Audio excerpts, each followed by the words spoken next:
잃어버린 시간을 찾아서 13권, 되찾은 시간 2, 96쪽 하단.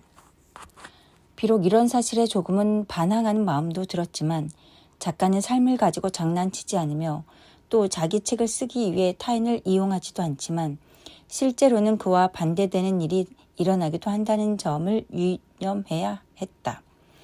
그렇게도 고결한 베르테리의 경우는 불행하게도 내 경우가 아니었다. 알베르틴의 사랑을 한순간도 믿지 않으면서 나는 여러 번 그녀 때문에 죽으려 했고 그녀 때문에 파산하고 건강도 해쳤다. 글을 쓸 때면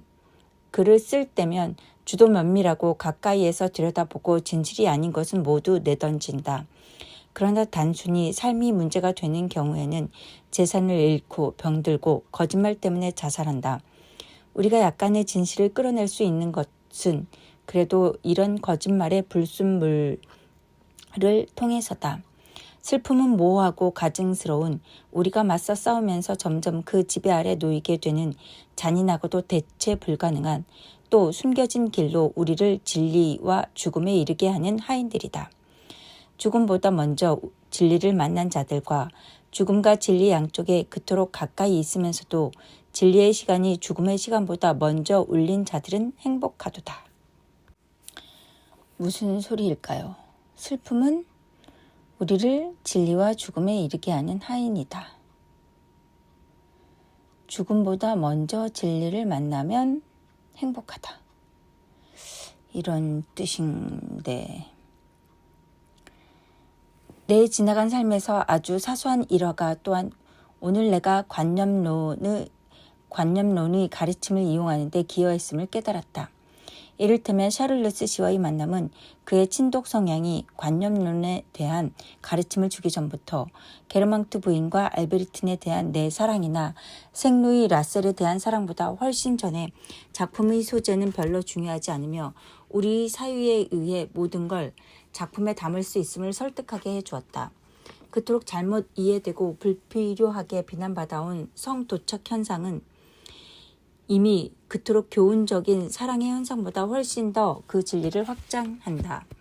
사랑은 우리가 더 이상 사랑하지 않는 여인의 얼굴에서 타인에게 극도로 추해 보이며 우리 자신의 눈에도 역겹게 보일지도 모르는, 아니 언젠가는 그렇게 보일 얼굴에 나타나는 그 도주하는 아름다움을 보여준다. 그러나 그보다 더 놀라운 경우는 대귀족의 온갖 찬미를 받는 아름다움이 그토록 아름다운 대공 부인을 곧바로 버리고 버스 운전사의 모자 아래로 이동하는 모습을 볼 때이다. 그때 내가 느낀 놀라움이 샹젤리제 거리나 해변에서 질베르트와 게르망투 부인과 알베르틴의 얼굴을 볼 때마다 처음에는 그 인상과 일치했지만 점점 더 그 인상과 멀어져 가는 기억이 얼마나 인상과 다른 방향으로 이어지는지를 증명했던 게 아닐까?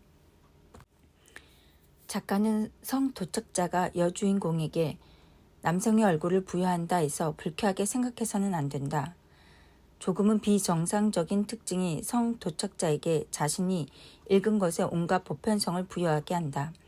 야시는 고대의 페드르가 보편적 가치를 가질 수 있도록 한순간 그녀를 장세니스트로 만들어야 했다. 만일 샤를레스가 10월의 밤이나 추억에서 뮤세가 슬퍼하는 그 부정한 여인의 모렐의 얼굴을 겹치지 않았다면 그는 슬퍼하거나 이해할 수 없었을 것이다. 왜냐하면 그가 사랑의 진실에 접근할 수 있었던 것은 오로지 바로 그런 편협하고 우회적인 길을 통해서였으니까. 작가는 서문이나 헌사처럼 솔직하지 못한 언어에 깃든 습관으로 나의 독자라고 말한다. 사실 각각의 독자는 책을 읽을 때마다 바로 자기 자신의 독자이다. 작가의 작품은 독자가 어쩌면 그 책이 없다면 스스로 보지 못했을 것을 볼 수 있도록 작가가 독자에게 제공하는 일종의 광학기구에 지나지 않는다. 책이 말하는 것을 독자가 자신의 마음속에서 알아보는 것이 바로 책의 진실을 증명하며 적어도 어느 정도는 그 반대에도 진실이라고 할 수 있다. 왜냐하면 저자의 텍스트와 독자의 텍스트 사이의 차이는 흔히 저자보다는 독자에 의해 결정될 때가 많기 때문이다. 여기에 더해 순진한 독자에게 책이 지나치게 현학적이거나 난해하고 불투명한 렌즈만을 제공하여 독자가 책을 읽지 못하도록 할 수도 있다. 그러나 다른 특징은 독자에게 책을 바르게 읽기 위해서는 어떤 특별한 방법으로 읽을 필요가 있다는 걸 말해준다. 저자는 그 일로 모욕을 받았다고 여기지 말아야 하며 오히려 독자에게 이 렌즈가 잘 보이는지 아니면 저 렌즈가 잘 보이는지 아니면 다른 것이 더 잘 보이는지 당신 스스로가 찾아보세요 라고 말하면서 최대한 자유를 허용해야 한다.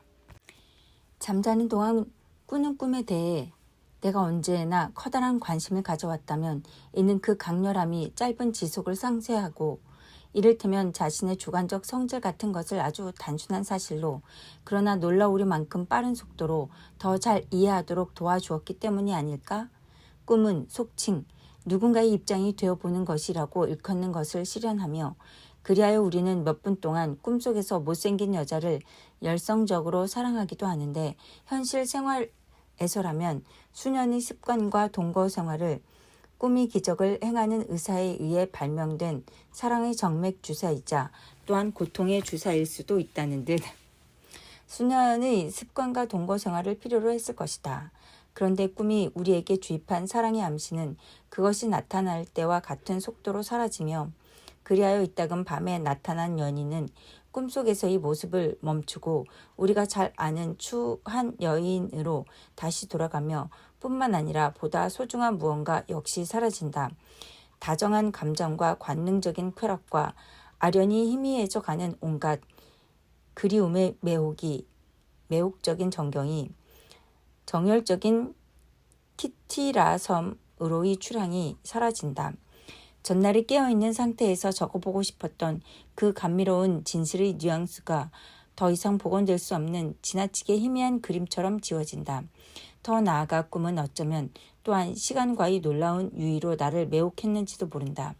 어느 날 밤의 한순간에 우리가 느꼈던 감정이 그 무엇보다 더 이상 구별할 수 없을 정도로 그렇게 먼 거리로 물러갔던 아주 오래된 시간이 갑자기 전 속력으로 달려오면서 그 밝음으로 우리를 눈부시게 하고 마치 희미한 별처럼 생각했던 것이 실은 비행기라는 듯 우리를 위해 간직했던 온갖 것을 다시 보게 하면서 우리가 잠에서 깨어났을 때 그 꿈이 기적적으로 뛰어넘는 거리를 뒤잇는 그런 즉각적인 인접성의 충격과 감동과 빛을 주면서 게다가 틀린 생각이 있긴 하지만 잃어버린 시간을 되찾는 유일한 방법 중에 하나가 꿈이라고 믿게 하지 않았던가.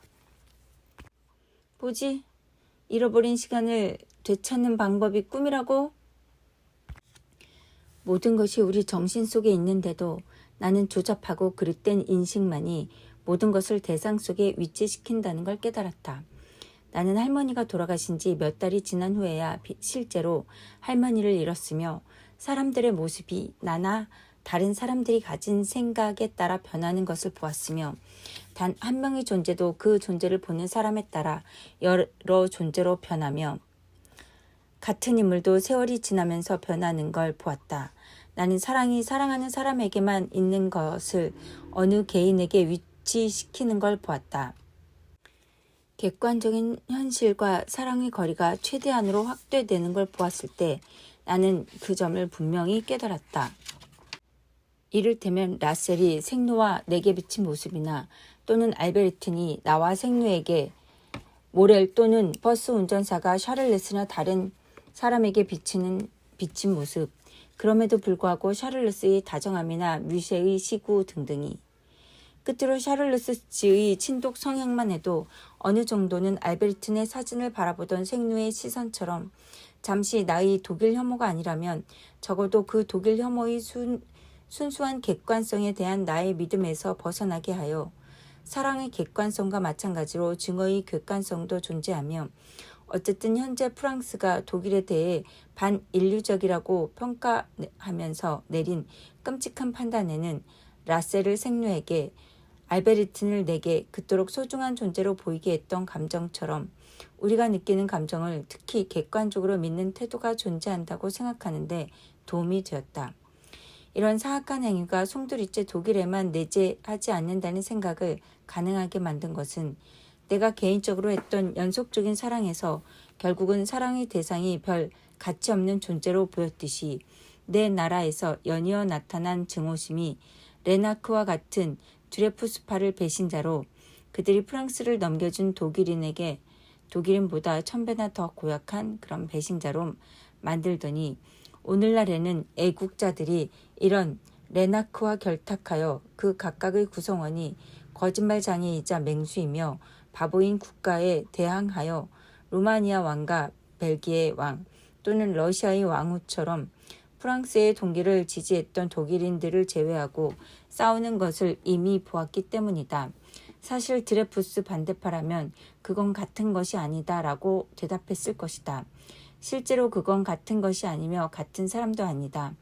그렇지 않다면 동일한 현상 앞에서 이런 현상에 속아 넘어간 사람은 그저 자신의 주관적 상태만을 비난할 수 있을 뿐 그 장점이나 단점의 대상 자체에 있다고는 결코 생각할 수 없을 것이기 때문이다. 지성은 그때 이런 차이에 근거해서 하나의 이론을 급진파에 따르면 종교적 학교의 반자연적인 교육이나 자국민에게 동화할 수 없는 유대인종의 불가능성, 라틴족에 대한 독일 인종의 지속적인 증오심, 황색 인종의 일시적인 복권 같은 이론을 별 어려움 없이 구축한다. 게다가 이런 주관적인 측면은 중립국 사람들의 대화에서 특히 두드러졌는데 그 중에서도 이를테면 친독 성향의 사람들은 독일군이 벨기에에서 저지른 잔혹 행위에 대한 얘기가 나오면 잠시 이해하거나 듣는 것을 멈추는 능력이 있다. 그렇지만 그 잔혹 행위는 사실이었다. 다시 말해 내가 중호심 또는 그 자체를 보면서 관찰한 주관적 요소가 대상이 실제로 장점이나 단점을 소유하는 걸 가로막지 못했고 또 그 현실을 순전히 상대주의적 관점으로 사라지게 하지도 못했다. 그리고 많은 세월이 지나고 시간을 잃어버린 후 이런 내적 행위의 주된 영향을 내가 국제관계에서까지 느꼈다면 이는 내 삶의 시초에 콩브레이 정원에서 베르고트의 소설을 읽었을 때 이미 짐작했던 것이 아닐까? 오늘날에도 그동안 잊고 있었던 베르고트 소설의 몇 페이지를 뒤적일 때면 어느 악인이 속임수를 저지르는 걸 보고 100페이지를 건너뛴 후 끝에 이르러 그 동일한 악인이 심하게 모욕을 당하고 자신의 시커먼 계획이 실패했음을 알 때까지 살아있다는 걸 확인하고 나서야 휴식을 취하지 않았던가. 왜냐하면 나는 이 인물들에게 무슨 일이 일어났는지 분명히 기억하지 못하며 게다가 그들은 이날 오후 게르망트 부인 댁에서 만난 사람들과 별로 다르지 않았으며 적어도 그들 중 몇 명의 지나간 삶이 내가 반쯤 잊어버린 소설에서 읽은 인물처럼 어렴풋했기 때문이다. 아그리장트 대공은 엑스양과 마침내 결혼했을까? 아니면 엑스양의 오빠가 아그리장트 대공의 동생과 결혼할 예정이었던 것일까? 아니면 내가 예전에 읽은 책 또는 최근에 꾼 꿈과 혼동한 것은 아닐까? 꿈은 내 삶을 구성하는 여러 사실 중 언제나 내게 가장 깊은 인상을 주었으며 현실이 순전히 정신적 성질의 것임을 설득하게 하는데 가장 많이 기여했을 것이다. 그러므로 나는 작품의 구성을 위해 꿈의 도움을 받는 일을 소홀히 하지 않을 것이다.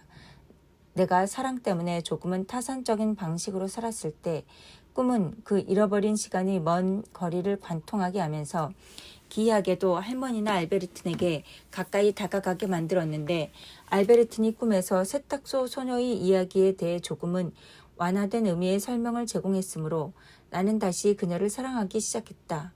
이렇게 해서 꿈은 나를 이따금 진실에 인상에 다가가게 한다고 생각했는데 그것은 나의 단순한 노력이나 자연과의 만남조차도 제시하지 못했을 것이다. 꿈은 어떤 존재하지 않은 것에 대한 욕망과 그리움을 깨어나게 했으며 이런 욕망과 그리움은 일을 하고 습관을 피하고 구체적인 것에서 벗어나기 위해서는 필요 불가결한 조건이다. 나는 이따금 첫 번째 뮤즈를 대신하는 이 두 번째 뮤즈, 밤의 뮤즈를 무시하지 않으리라. 나는 귀족들 중에서도 이를테면 게르망트 공작처럼 천박한 정신을 가진 사람은 천박한 사람이 되는 걸 보아왔다. 코타르라면 자네는 거리낌이 없군 이라고 말했을 것이다. 드레푸스 사건이나 의학 분야에서 또는 전쟁 동안 사람들이 어떤 특정 사실을 진리라고 믿는 것을 보아왔다. 장관이나 의사는 예나 아니오 라는 대답을 가지고 있어서 해석이 필요하지 않으며 엑스레이 사진은 환자가 가진 병을 해석할 필요 없이 가르쳐주며 권력자들은 드레푸스가 죄가 있다는 걸 이미 알았으며 조사를 위해 현장에 로크의 파견단을 보낼 필요도 없이 또 사라유 장군은 진군할 수단이 있든 없든 러시아군과 동시에 진군하리라는 것도 알았다. 모든 것이 우리 정신에 있는데도 오히려 조잡하고 그릇된 인식만이 대상 탓으로 돌린다는 사실을 깨닫기까지는 내 삶의 어느 순간도 유용하지 않은 적이 없었다. 결국 생각해보니 내 책의 소재가 되는 경험이 진료는 스완으로부터 왔다. 아하. 스완 자신과 질베르트의 관계되는 것만이 아니었다. 콩브레에서부터 발베크에 가고 싶은 욕망을 불러일으킨 것은 스완이었으며 그런 일이 없었으면 부모님께서 나를 발베크에 보낼 생각은 결코 하지 못했을 테고 또 그런 일이 없었으면 알베르틴이나 게르망튼의 사람들과도 만나지 못했을 것이며 할머니와 빌파리지 부인과의 재회도 없었을 테고 내가 생루와 샤를르스 씨와의 친분을 맺는 일도 없었을 것이며 그래서 게르망트 공작 부인을 소개받는 일도 없었을 테고 또 부인이 나를 그녀의 사촌 동생에게 소개해 주는 일도 없었으리라. 그러므로 내 작품에 대한 관념이 돌연 떠오른 이 순간 작품의 소재만이 아니라 작품을 쓸 결심을 하게 된 것조차 스완 덕택이었다. 내가 데르망트 대공댁에 와 있다는 사실조차 스완에게서 시작된 일이었다. 내 모든 삶의 넓이를 지탱하기에 그것은 어쩌면 조금은 가느다란 꽃자루인지도 모른다. 게르망트 쪽도 이런 의미에서는 스완네 집 쪽에서 비롯되었다. 그러나 우리 삶의 여러 다양한 양상의 주범은 스완보다 훨씬 열등하고 지극히 평범한 사람이었을 것이다.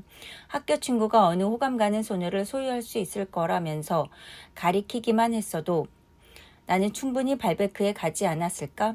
이렇게 해서 나중에 그 불쾌한 친구를 만나면 흔히 악수도 하지 않는다.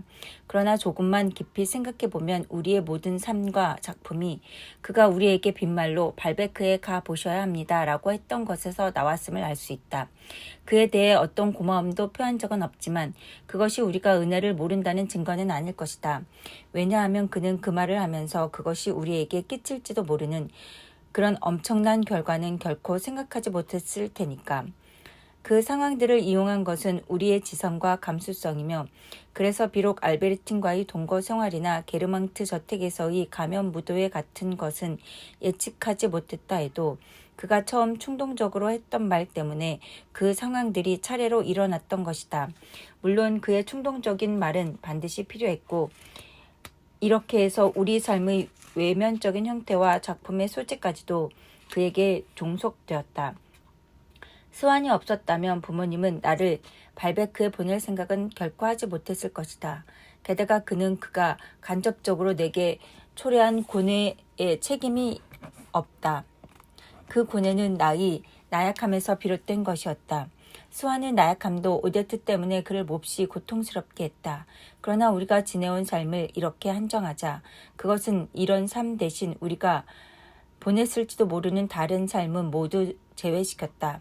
스완이 내게 발베크 얘기를 하지 않았다면 나는 알베르틴이나 호텔 레스토랑 게르망튼의 사람들도 알지 못했을 터였다.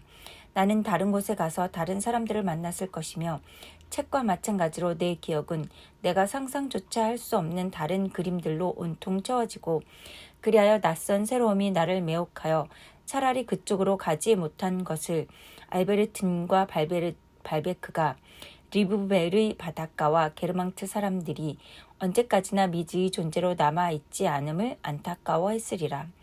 물론 바다 앞에서 처음으로 보았던 알베르틴의 얼굴에 아마도 글로 쓰게 될 몇 가지 일들을 내가 연결했는지도 모른다. 어떤 의미에서 그녀의 얼굴에 연결한 것은 타당했다.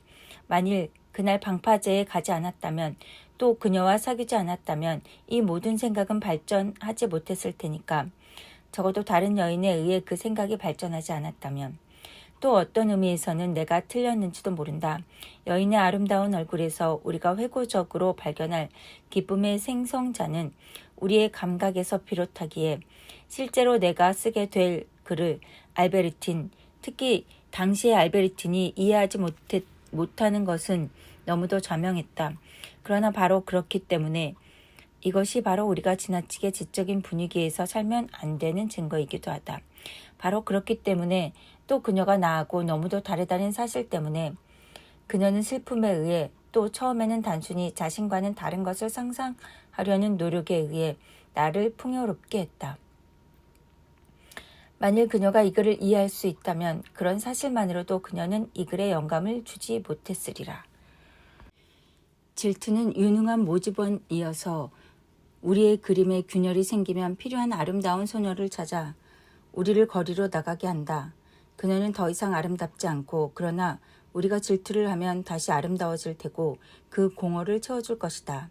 만일 우리가 죽으면 이 그림이 이렇게 완성된다 해도 기쁨을 느끼지 못할 것이다.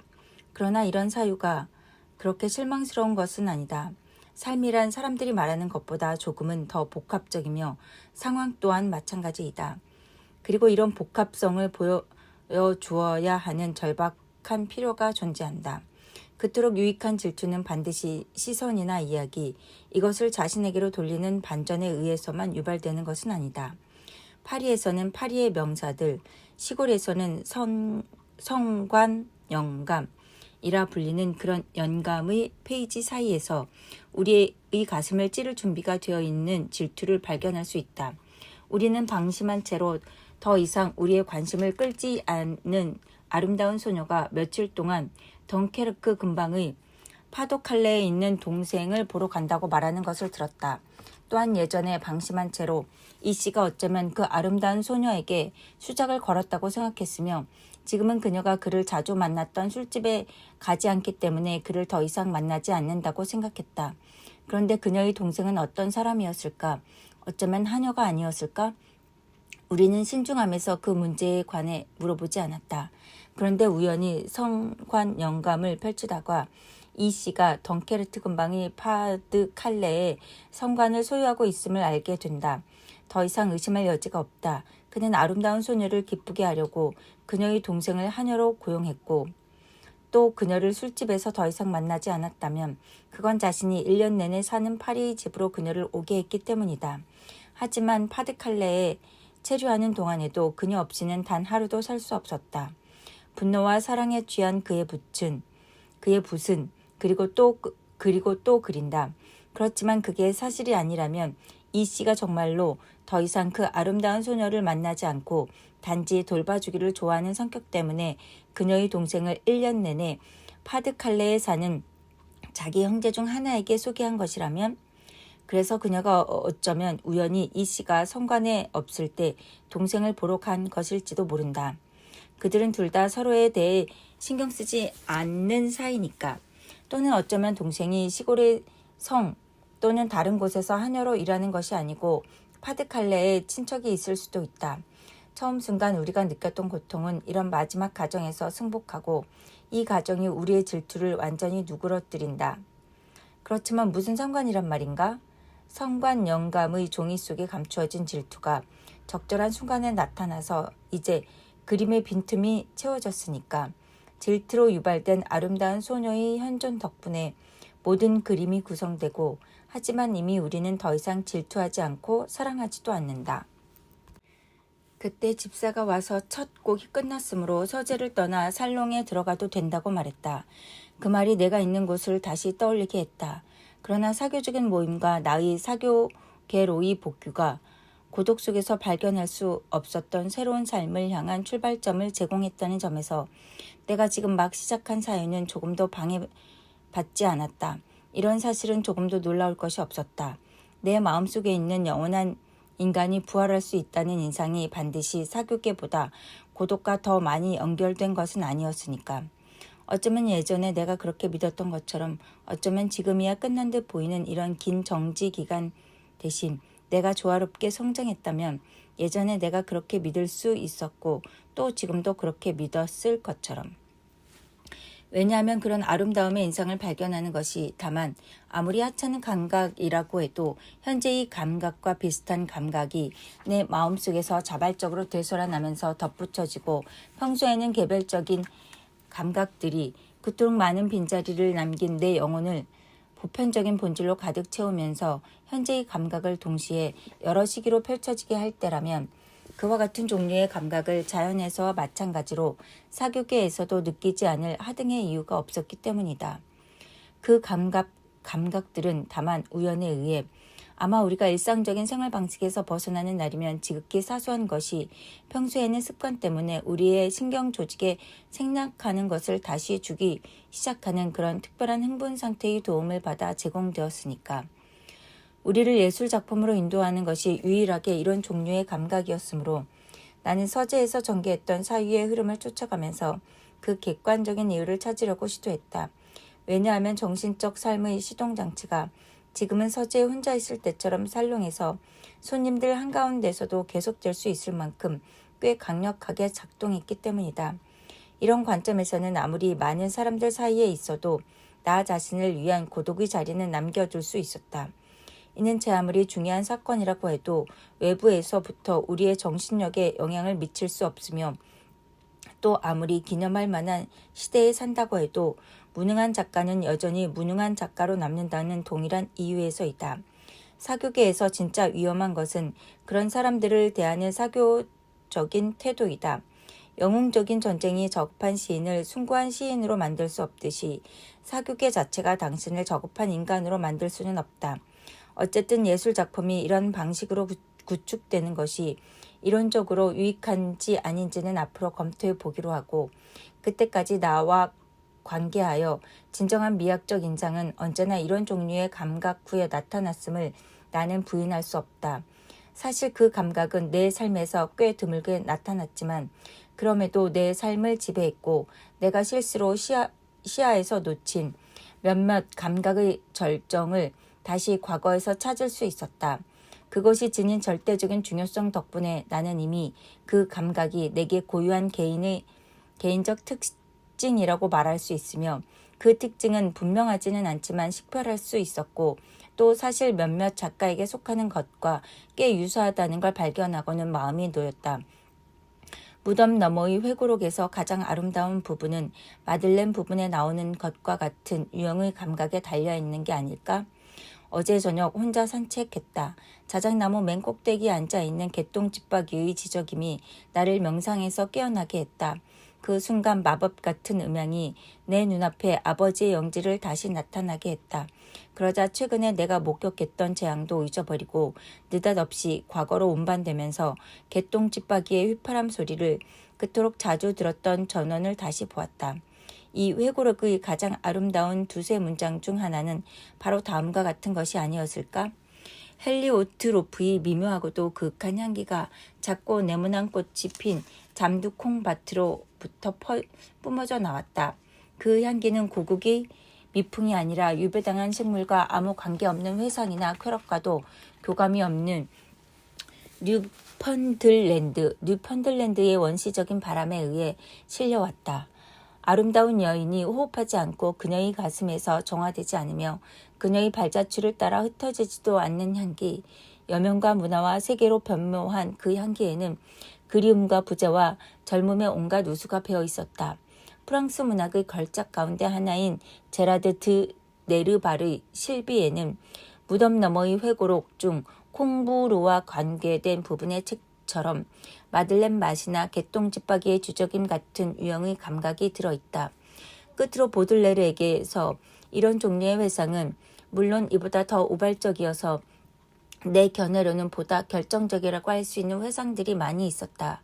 시인 자신이 더 많은 선택을 하고 게으름을 피우면서 이를테면 여인의 향기나 여인의 머리칼과 가슴의 향기에서 무한히 둥근 하늘의 푸르름과 불꽃과 돛대로 가득한 항구를 환기하는 시적 영감의 유출을 의도적으로 추구한다. 나는 그토록 고귀한 문학의 계보에 나를 재배치해주고 또 그렇게 해서 내가 시도하는데 전혀 망설일 필요 없는 작품이 충분히 노력을 기울일 만한 가치가 있다는 걸 확신하게 해주는 그런 감각의 전이가 그 근저를 이루는 보들레르의 시편들을 기억하려고 애쓰면서 서재에서 내려오는 계단 밑에 이르렀을 때 나는 도령 커다란 살롱에 또 연회 한복판에 있는 자신을 발견했다. 그 연회는 내가 예전에 참석했을 연회와는 많이 다른 것처럼 보였고 그래서 내게 특별한 양상을 띠면서 새로운 의미를 가졌다. 사실 내가 그 커다란 살롱에 들어서자마자 비록 조금 전에 세웠던 계획에 단단히 매달리고 있었음에도 불구하고 갑자기 연극에서 말하는 사건의 반전 같은 것이 일어나면서 뭔가 그 계획에 아주 심각한 반론을 제기하는 것 같았다. 물론 극복할 수 있는 반론이긴 했지만 그것은 내가 마음속에서 예술작품의 조건에 대한 성찰을 계속하는 동안에도 나를 망설이게 하는 지극히 타당한 이유를 수백 번이나 되풀이하면서 매 순간 내 성찰을 중단시키려고 했던 것이었다. 처음 순간 나는 왜 집주인이나 손님들을 알아보는데 망설였는지, 왜 저마다 분장을 하고 대개는 얼굴에 분을 뿌리면서 완전히 다른 모습으로 보였는지 이해하지 못했다. 대공은 손님을 접대하면서 아직도 내가 그를 처음 만났을 때 인지했던 그 요정 이야기에 나오는 왕과 같은 호인의 모습을 풍겼지만, 그러나 이번에는 예전에 그가 손님에게 강요했던 예의범절에 그 스스로가 복종하는 것 같았다. 흰 턱수염을 괴상하게 붙이고 신발의 밑창을 나부로 댔는지 무겁게 질질 끄는 모습이 인생의 나이 중 하나를 형상화한 듯했다. 콧수염도 엄지동자에 나오는 결빙된 숲이 아직 남아있기라도 한 듯 하얗게 되어 있었다. 콧수염이 뻣뻣한 입술을 불편하게 하는지 엄지동자의 숲을 모방하는 효과가 달성된 후에는 그 수염을 기꺼이 잘라버릴 것 같았다. 사실을 말하자면 나는 어떤 추론의 도움을 받아서 또 단지 몇몇 이목구비의 닮은 모습으로 그 사람의 정체에 관한 결론을 내고서야 그를 알아볼 수 있었다. 젊은 패장 샤크가 얼굴에 무엇을 발랐는지는 모르지만 다른 사람들에게서 턱수염의 절반과 콧수염만 하얗게 되었을 때 그는 그런 염색에는 신경 쓰지 않고 얼굴을 온통 주름살로 덮었고 눈썹은 비죽 곤두선 털로 뒤덮을 방법만 발견했으며, 게다가 그 모든 것이 그에게는 전혀 어울리지 않았다. 그의 얼굴은 굳어지고 딱딱하고 근엄한 표정의 효과를 자아냈고 그것이 그를 너무도 늙게 만들어 젊은 사람이라고는 더 이상 말할 수 없을 정도였다. 같은 순간 누군가가 은색의 대사 콧수염을 한 작은 노인을 샤텔로 공작이라고 부르는 걸 듣고 나는 몹시 놀랐는데, 미세한 눈초리의 극히 작은 부분만이 빌파리즈 부인을 방문했을 때 한 번 본 젊은 남자를 알아보게 했다. 내가 이렇게 분장한 모습을 제외하고 기억의 노력에 의해 본래의 모습을 보완하면서 식별하는데 성공한 첫 번째 인간에 대해 내가 처음 한 생각은 어쩌면 1초도 안 되는 짧은 순간이긴 했지만 우선 그 인간을 알아보기 전에 조금은 망설일 정도로 그렇게 멋지게 분장한 것을 축하해주고 싶다는 것이었다. 평소에 맡던 배역과는 다른 배역으로 나타난 명배우들이 무대에 등장하면 프로그램을 보고 미리 그 사실을 알았지만 박수를 치기 전에 너무도 놀라 어안이 벙벙한 관객이 느끼는 그런 망설임이었다. 이런 관점에서 볼 때 모든 이들 중 가장 놀라운 사람은 바로 나의 개인적 맞수인 아르장쿠르였다. 개인적인 맞수야? 아르장쿠르 씨였다. 그는 그날 오후 연애의 진정한 관심 대상이었다. 조금 희끗희끗할까 말까 한 턱수염 대신 믿기 어려울 정도로 괴상한 새하얀 턱수염으로 장식했을 뿐만 아니라 물리적인 작은 변화가 한 인물을 작아 보이게 하거나 커 보이게 하여 표면상의 성격과 인성마저도 변하게 하는 법이다. 근엄한 표정과 풀을 먹인 듯한 뻣뻣함이 아직도 내 기억 속에 남아있는 그 인간에 대한 존경심이라곤 조금도 불러일으키지 않는 그런 늙은 거지의 모습을 하고 있었다.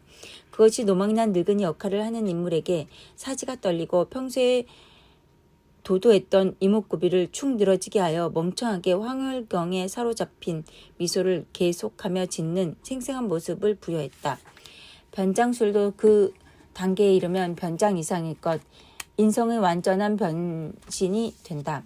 비록 몇 개의 미세한 것들에 의해 말로 형언하기 어려운 생동감 넘치는 광경을 보여주는 사람이 분명히 아르장쿠르씨라는 걸 증명해 보였지만, 만일 내가 알던 아르장쿠르의 얼굴을 되찾고 싶다면 그는 한 얼굴이 연이어 변해가는 상태를 얼마나 많은 상태를 관통해야 했을까. 그가 마음대로 사용할 수 있는 것은 육체밖에 없는데도 그의 얼굴은 그토록 원래의 모습과 달라 보였다. 이는 물론 그가 자신의 몸을 파괴하지 않고 이르게 할 수 있는 극단의 단계로 그렇게 해서 그의 거만하고 거만한 얼굴과 뒤로 젖힌 상체가 이제는 이따금 흔들거리는 삶은 넝마에 지나지 않았다. 예전에 아르장쿠르 씨가 자신이 거만함을 조금 누그러뜨리기 위해 짓던 몇몇 미소를 떠올린다고 해서 그때 내가 그토록 자주 보았던 미소를 진짜 아르장쿠르 씨에게서 찾을 수 있었을까? 망령난 늙은 넝마주의의 미소가 여전히 단정한 신사에게 존재할 가능성을 이해할 수 있었을까? 하지만 아르장쿠르의 미소가 동일한 의도를 내포한다고 가정한다 해도 그의 얼굴이 보여준 놀라운 변신 탓에 그가 미소를 표현하는 눈길의 물질 자체가 너무도 달라 보였으므로 그 표현도 완전히 다른 것이 되었고 심지어는 다른 사람에게 속한 것처럼 보였다. 비극적인 태도로 자신의 무섭고 예의 바른 모습을 보여주었던 샤를르스 씨처럼 그렇게 관대하고 희화적인 모습으로 자신의 유약함을 보여주는 그 숭고한 노망난 인간 앞에서 나는 웃음을 멈출 수 없었다. 라비슈의 연극이 과장해서 보여주는 그런 르냐르풍의 죽어가는 희가극 가수 역할을 맡은 아르장쿠르 씨는 가장 적합한 인간이 하는 인사에도 열심히 모자를 벗어대는 리어 왕 역할을 맡은 샤를루스 씨만큼이나 그렇게도 접근하기 쉽고 상냥했다. 그렇지만 나는 그가 제시하는 놀라운 광경에 찬사를 보내고 싶은 생각은 전혀 없었다. 그걸 막은 것은 예전에 그에 대해 가졌던 반감 때문이 아니라 평소에 교만하고 적대적이고 위험한 아르장쿠르 씨가 너무도 변해서 마치 내가 다른 사람 앞에 그토록 관대하고 무해하고 무력한 사람 앞에 있는 듯한 느낌이 들었기 때문이다. 그는 너무 다른 사람이었고 지나치게 우스꽝스럽고 찡그리고 익살스러운 백발의 인물을 어린 시절로 돌아간 드라킨 장군을 흉내내는 눈사람 같은 늙은이를 보노라니 인간이란 존재도 몇몇 곤충처럼 완전히 변신할 수 있을 것 같다는 생각이 들었다. 나는 자연사 박물관의 교육적인 진열장 뒤에서 가장 빠르고 가장 확실한 특징을 가진 곤충이 어떻게 변할 수 있는지 그 본보기를 보는 것 같았는데 움직인다기보다는 떨리는 듯한 그 물렁물렁한 번데기 앞에서 나는 아르장쿠르 씨가 늘 내게 불어대던 감정을 전혀 느낄 수 없었다. 그러나 나는 침묵을 지켰고 인간 육체의 변신이 나아갈 가능성을 확대해서 보여주는 광경을 제시한 그 아르장쿠르 씨에게 축하의 말도 하지 않았다. 물론 무대 뒤나 가장 무도회가 열리는 동안 우리는 변장한 사람이 누구인지 예의상 알아보기 힘들다고 과장해서 말하거나 거의 불가능하다고 단언하는 경향이 있다. 그러나 이곳에서는 반대로 그 점을 되도록이면 감춰야 한다는 걸 우리의 본능이 알려주었고 또 나는 그 변신이 스스로 원해서 한 것이 아니기 때문에 자랑거리가 되지 않는다는 걸 느꼈으며 그리하여 살롱에 들어섰을 때는 생각도 해보지 못했던 사실을 드디어 깨닫게 되었다. 아무리 간소한 연애라 해도 사교계 출입을 그만둔 지 오랜 시간이 지난 후 연회가 열리고 또 예전에 알던 사람이 몇 명만 모인다면 모든 연회는 가장 무도회의 효과를 자아내며 그 중에서도 우리가 타인들에게 자신의 정체를 알리지 않고 궁금증을 자아내는 대상이 되는 가장 성공적인 가장 무도회의 효과를 자아낸다는 걸 깨달았다. 그러나 그 얼굴들은 오래전부터 그들이 원치 않는데도 스스로 만들어졌으며 그래서 연회가 끝나 분장을 닦는다 해도 지워지지 않았다. 타인들에게 자신의 정체를 알리지 않고 궁금증을 자아내는 대상이라고? 슬프게도 우리 역시 그들에 대해 강한 호기심을 느낀다. 그들의 얼굴에 필요한 이름을 붙이는데 내가 느끼는 어려움과 같은 어려움을 내 얼굴을 본 사람들도 함께 공유하는지 그들은 그런 얼굴은 한 번도 본 적 없다는 듯 주의를 기울이지 않거나 현재의 모습으로부터 다른 기억을 끌어내려고 애쓰는 것 같았다. 만일 아르장쿠르 씨가 방금 그가 연기한 익살극 중 가장 인상적인 그의 최고 연기 장면을 보여준다면 내가 그에 대해 간직할 장면은 틀림없이 막이 완전히 내리기 전 관객들이 웃음을 터뜨리는 가운데 마지막으로 무대에 등장하는 배우의 모습이었을 것이다. 내가 더 이상 그를 원망하지 않았다면 그건 이미 유년 시절의 순진함을 되찾은 그에게서 그가 나에 대해 품었을지도 모르는 모멸적 개념에 대한 어떤 기억도 없었고 샤를리스 씨가 돌연 내 팔을 놓는 걸 본 기억도 없었기 때문이다. 그에게서 이런 종류의 감정이 더 이상 남아있지 않거나 아니면 그 감정이 우리에게 이르는 동안 육체라는 굴절 망원경을 통과해야 했으므로 도중에 완전히 의미가 바뀌어 아르장쿠르시가 자신의 심술궂음을 표현할 수단이 없었고 또 사람들을 지속적으로 웃기려고 유인하는 폭소를 억누를 신체적 수단이 없어서 그냥 좋은 사람으로 보였는지도 모른다. 그를 배우라고 말한 것은 조금은 지나친 말인지도 모른다.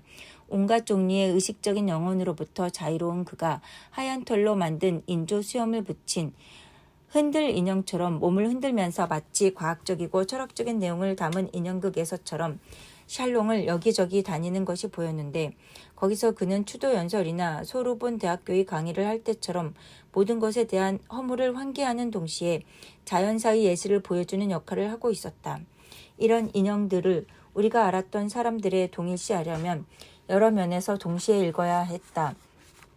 그 인형들 뒤에 위치하여 깊이를 주고 그래서 그 늙은 꼭두각시 중 하나와 마주칠 때면 눈으로 보는 동시에 기억으로 봐야 했으므로 정신도 작동시켜야 했다. 세월이라는 비물질적인 색깔 속에 잠긴 인형들, 시간을 외제화하는 인형들, 보통 눈에 보이지 않지만 눈에 보이기 위해 우리 몸을 찾고 그리하여 그 몸을 만나기만 하면 어디서나 그 위로 시간의 마술 환등기를 보여주기 위해 사로잡는 것이 시간이다. 예전에 콩브레이 내방 문고리에 비쳤던 골루처럼 비물질적이며 알아볼 수 없을 정도로 새로운 아르장쿠르시가 마치 시간의 계시인 양 거기 놓이면서 시간을 부분적으로 가시화했다. 아르장쿠르시의 얼굴과 인간을 구성하는 새로운 요소들에서 우리는 세월이 어떤 숫자를 읽을 수 있었고 또 우리에게 보이는 대로의 삶, 즉 연속적인 삶이 아니라 오만한 귀족도 저녁이면 헌옥 장사의 풍자화로 그려지는 것과 같은 그런 변하기 쉬운 환경에서의 실제적 삶을 상징하는 형상을 알아볼 수 있었다. 게다가 다른 사람들에게서 이런 변화와 진정한 소외는 자연사의 영역을 벗어난 듯했으며 그래서 누군가의 이름을 부르는 소리를 들을 때마다 나는 그 동일한 인간이 아르장쿠르시처럼 새로운 유형의 특징이 아닌 다른 인격의 외적인 특징을 제시할 수 있다는 데 놀랐다. 그것은 아르장쿠르시의 경우 시간이 이런저런 소녀에게서 짐작도 하지 못했던 가능성을 끌어내는 것과도 같았는데 그 가능성은 모두 관상학이나 육체에 관한 것이었지만 뭔가 정신적인 면도 관계된 것 같았다. 얼굴의 이목구비는 만일 그것이 변하고 달리 배합되고 그 표정이 평소와 같은 방식으로 보다 천천히 움직인다면 다른 모습이 되고 다른 의미를 갖는다. 그래서 편협하고 무뚝뚝한 사람으로 알았던 이런저런 여인이 몰라볼 정도로 뺨이 커지고 코가 돌연 예견치 못한 매부리 코로 변할 때면 그것은 그녀에게서 결코 기대하지 못했던 어떤 감각적이고 깊이 있는 말들을 듣거나 용감하고 고결한 행동을 마주할 때와 같은 놀라움을, 그것도 기분 좋은 놀라움을 자주 야기했다. 그러자 그 코 주위에, 새로운 코 주위에 우리가 감히 기대하지 못했던 새로운 지평이 열리는 것이 보였다. 지난날 불가능하다고 믿었던 선의와 애정이 그 뺨에 의해 가능해졌다. 예전의 턱 앞에서는 낭송하고 싶었던 생각이 전혀 나지 않았던 말을 지금의 턱 앞에서는 할 수 있었다. 이 모든 새로운 이목구비에는 새로운 성격상의 특징들도 포함되었고 무뚝뚝하고 마른 소녀는 넉넉하고 관대한 품성을 가진 미망인이 되었다. 아르장쿠르시의 경우처럼 더 이상 동물학적인 의미에서가 아니라 사회적이고 도덕적 의미에서 완전히 다른 사람이라고 말할 수 있었다. 모든 면에서 내가 지금 참석한 오후 모임은 과거에 대한 이미지 이상으로 뭔가 훨씬 소중한 것을 제공했는데 그 모임은 현재에서 과거를 분리하고 더 나아가 현재와 과거 사이에 존재하는 관계를 보여주는 내가 예전에 한 번도 본 적 없는 연속적인 이미지를 제공했다. 이런 오후 모임은 예전에 투시도라고 부르던 것과 흡사했으나 세월의 투시도라고 할 수 있는 것으로 어느 한순간의 전망이 아닌 시간의 왜곡된 원근법 속에 위치한 인간의 전망이었다. 아르장쿠르의 정부였던 여인의 경우 지나간 시간을 고려한다면 별로 변하지 않았다고 할 수 있었다. 다시 말해 시면 속으로 내던져 내던져진 존재가 그 모든 여정에 따라 변형되는 얼굴에 비하면 그렇게 완전히 망가지지는 않았다는 말이다. 그런데 우리는 그 심연의 방향에 대해 공간 세계에서 빌려온 비교를 통해서만 표현할 수 있으며 따라서 그것은 똑같이 공허한 비교이다. 그런 비교의 유일한 이점이라면 우리가 그 심연을 높이거나 길이 또는 깊이의 방향에서 정의하려고 할 때 우리에게 이해할 수 없는 감각적 차원이 존재한다는 것을 느끼게 한다는 점이다. 내 앞에 놓인 얼굴들에 이름을 붙이기 위해 실제로 세월의 흐름을 거슬러 올라가야 한다는 필연성이 오히려 반작용으로 그 얼굴들에 실제적인 자리를 부여하면서 내가 생각해 보지도 못했던 세월들을 복원시켰다. 이런 관점에서 또 공간의 표면적인 동일성에 속지 않기 위해 아르장쿠르 씨 같은 존재의 최근 새로운 모습은 연대기적 현실에 대한 놀라운 계시였는데 이런 현실은 마치 난장이 나무나 거대한 바오밥 나무의 출현이 자오선의 변화를 알려주는 것처럼 보통은 추상적인 개념으로 남아있는 것이다. 그때 삶은 이 무대에서 저 무대로 아이가 청년이 되고 성인이 되고 그러다 무덤을 향해 기울어지는 요정극과도 흡사해 보인다. 또 우리가 그토록 먼 거리를 두고 미리 끌어낸 자들이 이런 지속적인 변화에 의해 그토록 다르게 느껴지는 것처럼 이제 그토록 다른 모습으로 변한 자들이 존재하기를 멈추지 않으면서도 우리가 예전에 보아왔던 모습과 더 이상 닮지 않은 것은 우리가 그들과 동일한 법칙을 따랐기 때문이라고 느낀다.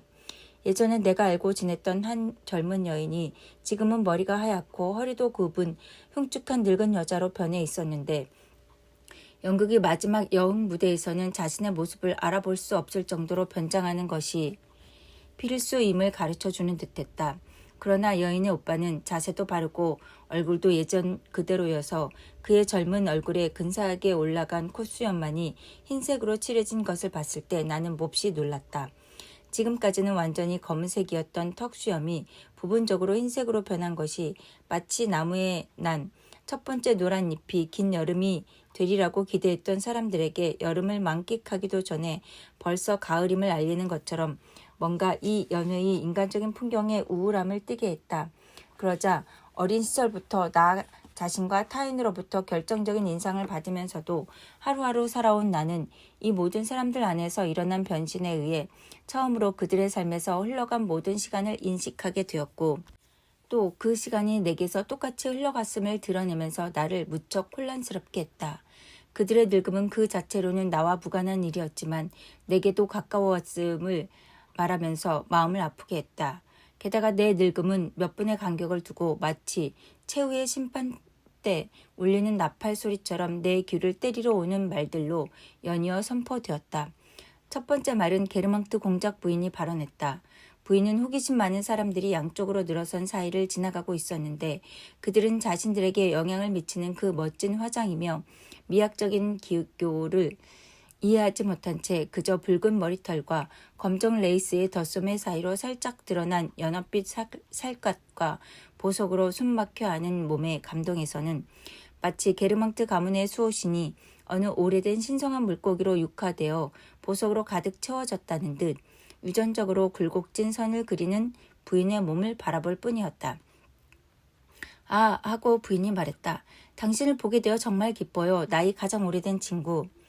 게르망트네 집에서 진정한 신비로운 삶을 함께 나누었던 브레오트오 씨와 포레스텔 씨, 수완과 고인이 된 많은 사람들과 같은 자격으로 부인의 친구가 될 수 있다고는 어느 한순간도 기대하지 못했던 콩불의 젊은이의 자존심에는 이 말이 자랑스럽게 여겨졌을 테지만 지금의 내게는 특히 유감스럽게 느껴졌다. 그녀의 가장 오래된 친구라고? 하고 나는 중얼거렸다. 과장하는군. 혹시 가장 오래된 친구 중 하나라면 모를까. 하지만 정말로 나는 그때 대공의 조카가 내게 다가와 나이든 파리지앵인 당신이 라고 말했다. 잠시 후 누군가가 내게 쪽지를 전했다.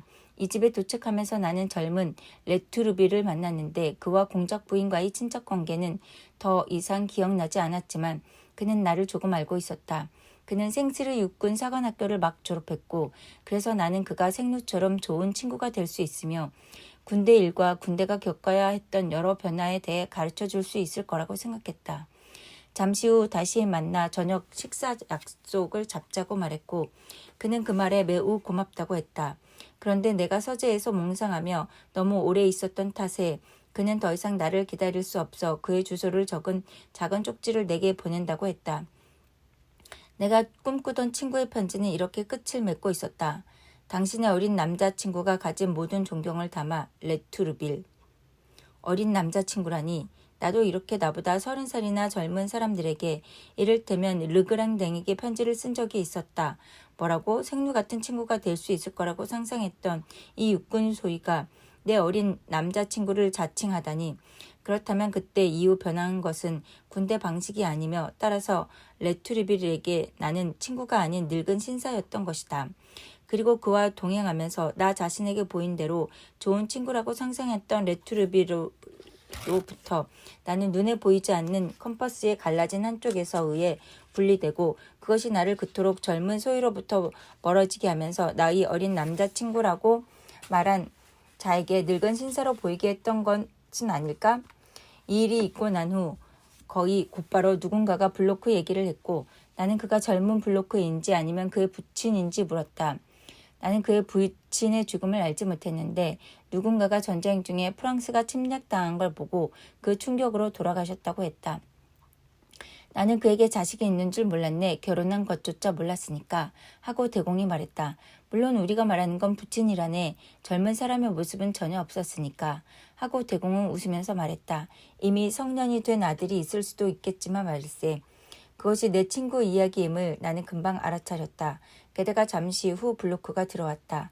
사실 나는 블로크의 얼굴에서 바보처럼 동의하는 표정과 금방 그 표정을 멈추게 하는 장치인 미세한 고개짓이 겹쳐지는 것을 보았는데 만일 내 앞에 있는 친구를 알아보지 못하고 그칠 줄 모르는 젊은 활기를 내 기억에 불어넣지 않았다면 나는 거기서 어느 온화한 노인이 느끼는 학자의 피로감 같은 걸 인지했으리라. 삶의 시초로부터 그를 알았고 그와의 만남을 멈춘 적 없는 내게서 그는 여전히 학교 친구였고 젊은 사람이었는데 당시에 내가 가졌던 나이로 산다고 믿으면서 스스로에게 무의식적으로 부여한 젊음을 가지고 그의 젊음을 측정한 것이다. 그런데 이런 그가 자신의 나이만큼 나이가 들어 보인다는 말을 사람들로부터 듣자 오히려 노인들에게서 나타난 특징인 그런 증상 몇 개를 그의 얼굴에서 발견하며 놀랐다. 나는 그가 사실 나이를 먹었으며 젊음이 꽤 오랜 세월 동안 유지되는 그런 젊은이들을 삶이 노인들로 만든다는 사실을 깨달았다. 내가 병에 걸렸다는 말을 들은 누군가는 그때 유행하던 독감에 걸릴까봐 걱정하지 않았느냐고 물었다.